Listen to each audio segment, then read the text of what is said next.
आज का हमारा टॉपिक है सिंपल इंटीग्रेशन। इंटीग्रेशन तभी बनेगा आपसे जब इसके पूरे फॉर्मूलेज आपको लर्न हो।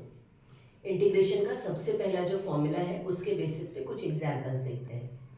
पहला फॉर्मूला होता है integration of X power N is equals to x power N plus one upon N plus one.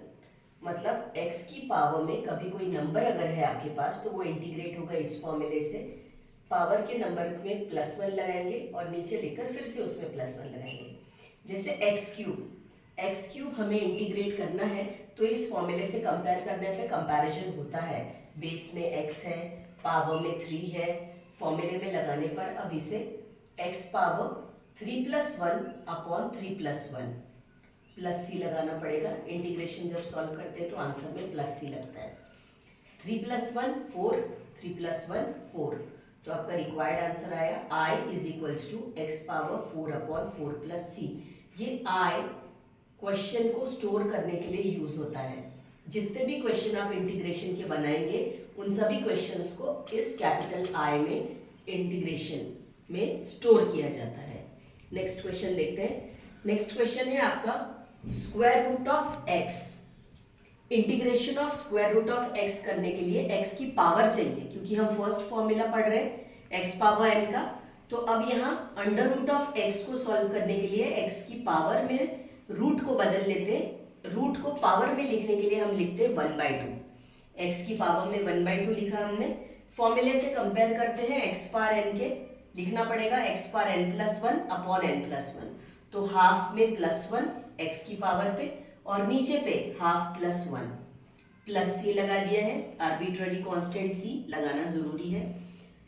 i is equals to, आप हाफ और वन को ऐड करोगे तो 3/2 मिलेगा। नीचे पर भी हाफ और वन ऐड होगा 3/2 मिलेगा। डिनोमिनेटर का डिनोमिनेटर न्यूमरेटर में आता है तो ये 3/2 चेंज होके 2/3 हो जाएगा। ऊपर पे लिखा हुआ X power 3/2 as it is है और प्लस सी भी एज इट इज है। एक और क्वेश्चन देखते हैं। स्क्वायर रूट ऑफ एक्स के बाद अब हम देखते हैं क्यूब रूट ऑफ एक्स का square. Square root of X होने पे एक्स की पावर में 1/2 जाता है। क्यूब रूट ऑफ एक्स होने पर एक्स की पावर में 1/3 जाता है। अब एक्स स्क्वायर भी है, स्क्वायर जहां था वहीं रखा है। ब्रैकेट लगाकर क्यूब रूट का जो क्यूब है उसे पावर में डाल दिया 1/3 के फॉर्म में। ऐसा ही ये लिखा जाता है।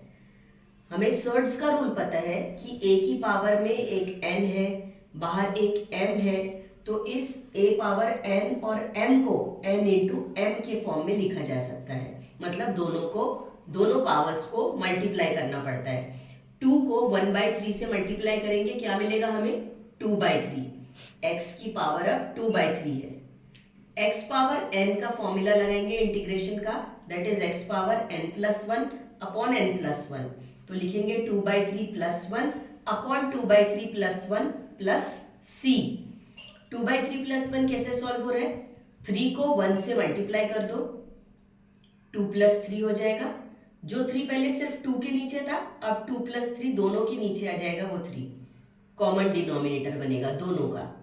तो 2 प्लस 3 5 हुआ और डिनोमिनेटर में दोनों के लिए एक 3। 2/3 प्लस वन सॉल्व होके मिल गया आपको 5/3। डिनोमिनेटर में नीचे 2/3 प्लस वन सॉल्व होके फिर से मिल गया 5/3। जैसा हमें पता है कि डिनोमिनेटर का डिनोमिनेटर न्यूमरेटर में जाता है, तो 5/3 चेंज होके क्या हो जाएगा 3/5। x की पावर में 5/3 प्लस c, रिक्वायर्ड आंसर।